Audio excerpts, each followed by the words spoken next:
So greetings, I'm Kat Osker. Within these, here's the standard disclaimer. Within these opinions which I hold are things that I have found to be true. Do your own research, form your own opinions. With that said, my basic plan is to decentralize control of the natural resources of this country and frankly, the world.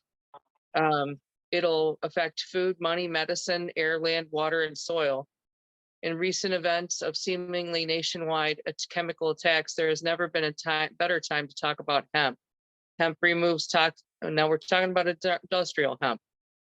Hemp removes toxins from the soil. Cattails remove toxins from the water.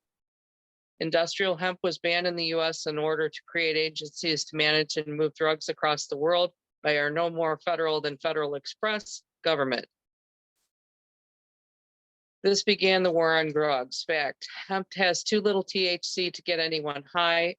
Delta 8 is actually a synthetic compound made by the pharmaceutical industry to make the THC. Think about that for a moment. More big pharma control, perverting nature's greatest gift. So growing industrial hemp is not going to ruin our America. It'll actually prosper the people of America. Why? Farmers win. Hemp will clean up their soil. Family farmers will flourish again.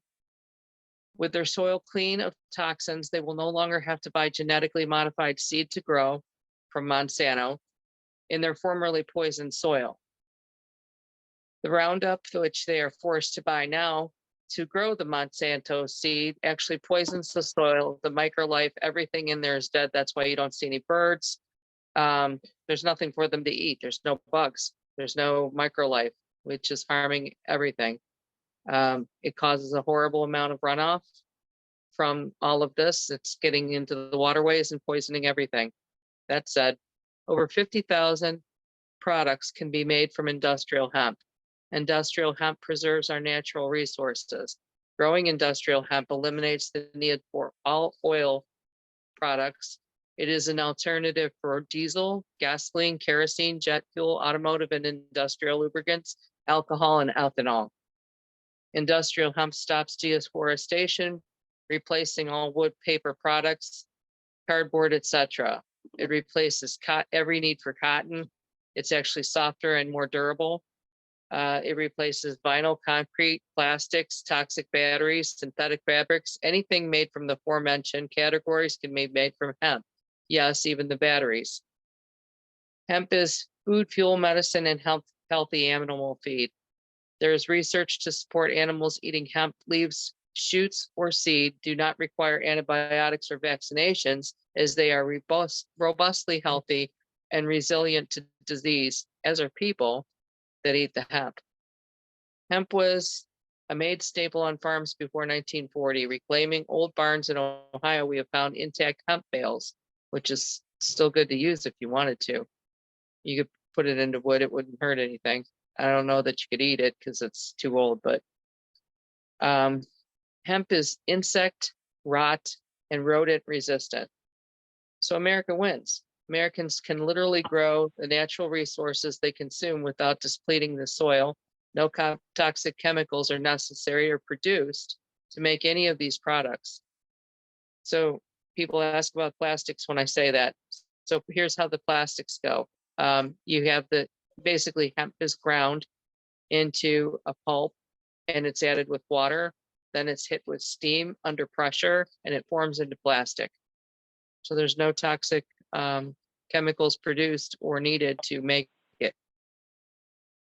Thus, we will have no more train derailments of poisons puking into American backyards, running off into soils, wells, rivers, lakes, ponds, and streams.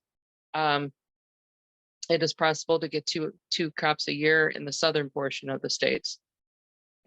Hemp grows from seed to harvest in 90 to 120 days with 7 to 11 foot stalks. 1 acre of industrial hemp will produce more fiber than an acre of 30-year-old trees.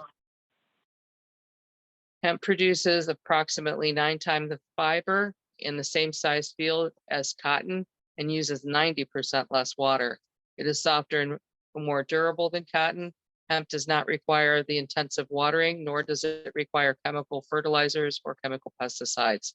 Trump signed into law the 2018 Farm Bill, which allows every American to grow hemp. Since we've all been bathed in toxic chemicals, everyone should grow hemp, even in our towns. We could bundle it on our front lawns for collection by clean city garbage trucks, which would work as a makeshift baler. A city's collective crop of hemp could be used or sold for the good of the people of that city. New garbage cans, road patch, materials, etc., could be grown rather than bought. Even the hemp processing fee could be paid with a portion of the hemp commodity itself. Investors, entrepreneurs want it. I would like to bring this information into the public eye. Hemp processing plants are needed. Once the farmers get growing, the processors get processing, every closed factory across America could have a new thriving business inside it. I'm thinking in like 3 years' time, making something from hemp. Instead of corporations making all the profits, offering jobs to you and your friends and family, we could be doing this as cooperative businesses. So the new hemp business opportunities.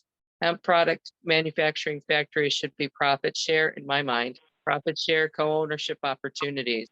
Every participant should be a partner rather than an employee. Hemp replaces every type of home building material and most fasteners, as hemp is strong enough to be used as light steel. Henry Ford actually made an entire car out of hemp. The oceans win. Currently, there's microsilt and plastic floating in the ocean. Hemp is completely biodegradable. When you burn it, there's no toxic fumes created or toxic film or sludge on water. Hemp building materials. Hempcrete, hemp plaster, and hemp insulation are all rodent, rot, and pest resistant. Think little hemp houses for you and me. Imagine building materials so easy to work with that homeowners could build their own homes again, eliminating huge debt. Banks, imagine building your own hemp home without a compound interest loan. No more debt slavery from banks, stealing your birthright and commercial energy with the audacity to compound the interest and require it first. So furthermore, this is an elaborate scheme selling a flimsy house made from 41 trees worth of chipboard and 2x4s, with another 41 trees wasted in landfills in lumber cuts. So every house is about 82 trees.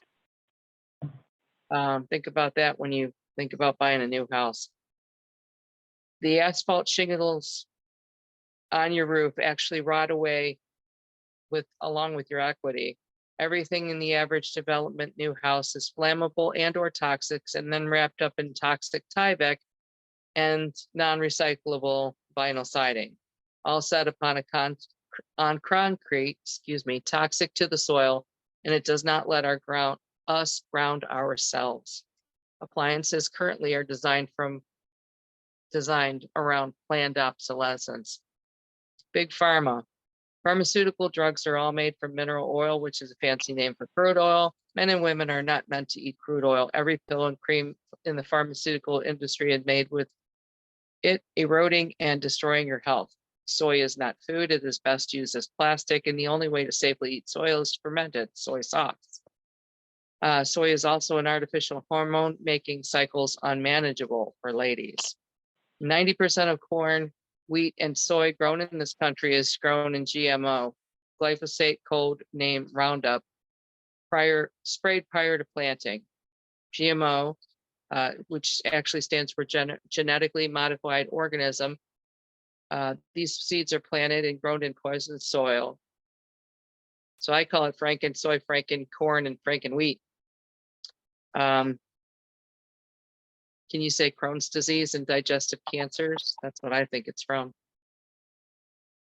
So if we are growing the hemp is actually food, fuel, medicine, all of these different things. Imagine your snacks being made from hemp. You're not going to see all these problems that we have with all these other things. And what do we do with all the corn, wheat, and soy? Well, the soy can be made into plastic. The corn can be used as corn gas.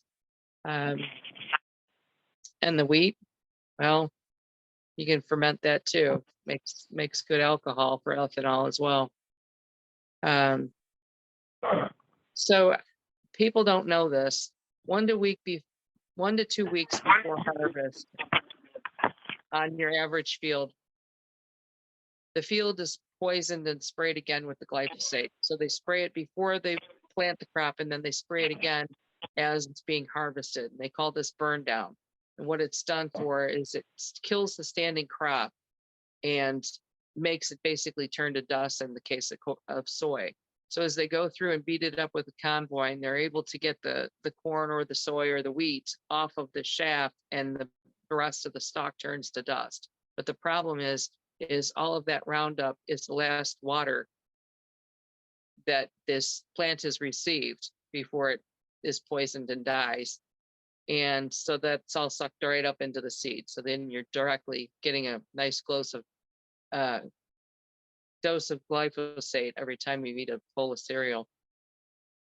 Einkorn can be grown in this country. It's currently grown overseas. There's not much here, but it is a type of wheat that we have not seen here in this country, and it has never been genetically modified. It's actually a very lovely flour to make bread with. So these are my reasons why I think that we should be growing hemp. And I really believe that we can make a new economy around it, starting all sorts of new businesses.